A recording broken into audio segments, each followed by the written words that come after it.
Madilim ang silid. Ang tanging liwanag ay nagmumula sa buwan na sumisilip sa bintana. Isang babae, si Anya, ang nakaupo sa kanyang kama. Ang kanyang mata ay nakatitig sa isang lumang kahon na nasa sahig. Sa loob dito ay may alaala ng kanyang nakaraan, mga larawan ng isang ritual. Isang ritual na kanyang sinalihan noon sa isang lumang simbahan na napapalibutan ng mga punong kahoy na may matutulis na sanga. Isang ritual na nag-iwan ng isang marka sa kanyang kaluluwa. Isang marka na matinding pagsisisi. Naalala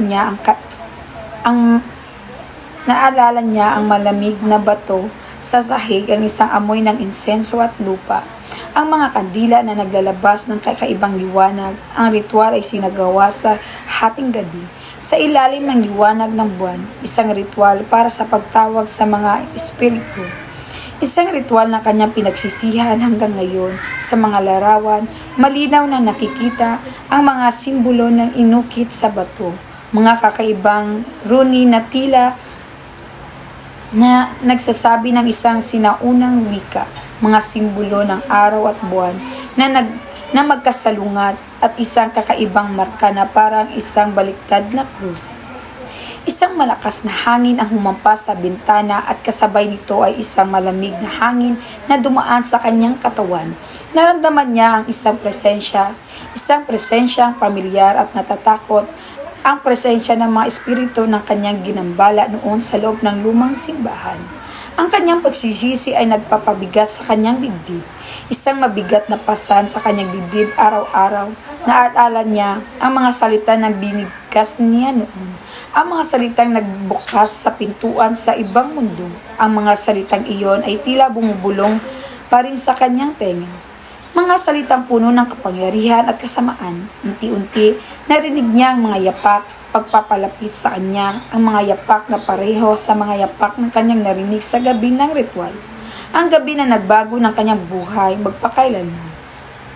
Yapak na nagmumula sa mga anino ng mga punong kahoy na nakapalibot sa simbahan. Ang mga simbolo ay tila sumasayaw sa kanyang isipan, ang simbolo ng kanyang pagsisisi at ng kanyang takot. Isang anino ang lumitaw sa kanyang harapan, isang anino na may mga matang nagniningning sa dilim. Ang anino ay lumapit hanggang sa maramdaman niya ang kanyang hininga sa kanyang leeg. Naramdaman niya ang isang malamig na kamay na humawak sa kanyang braso. Isang boses na bumulong sa kanyang tenga, "Ikaw ang susunod." Ang boses ay pamilyar. Ang boses ng isang ritual sa kanyang sinaktan noon sa ritual. Isang espiritu ng kanyang pinagsisihan hanggang ngayon.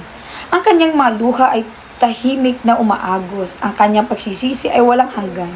Ang mga larawan sa kahon ay nagpapakita ng mga detalye ng ritual, ang mga simbolo ng inukit sa bato, ang mga runi, ang mga araw at buwan, ang baliktad na krus, ang mga kandila na nagpakalibot sa isang altar, at ang mga mukha ng mga taong kasama niya noon. Ang mukha na ngayon ay puno ng takot at pagsisisi sa mga simbolo na tila nagbabala sa kanya. Mga simbolo ng kanya naglalapit sa kapalaran.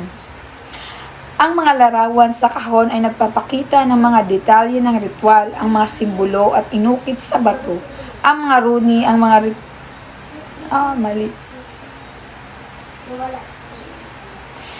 Nagising si Anya na pawis, panaginip lang pala, pero takot at ang pagsisisi ay nanatili sa kanyang puso.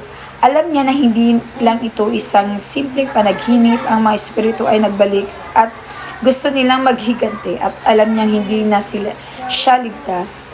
Ang lumang kahon na naglalaman ng mga larawan at ang kanyang takot at pagsisisi ay isang pag-aalala na parusang kanyang haharapin.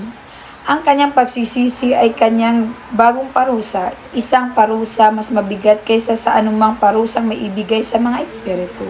Sa mga simbolo ay nananatili sa kanyang isipan, isang marka ng kanyang kasalanan, ng kanyang takot.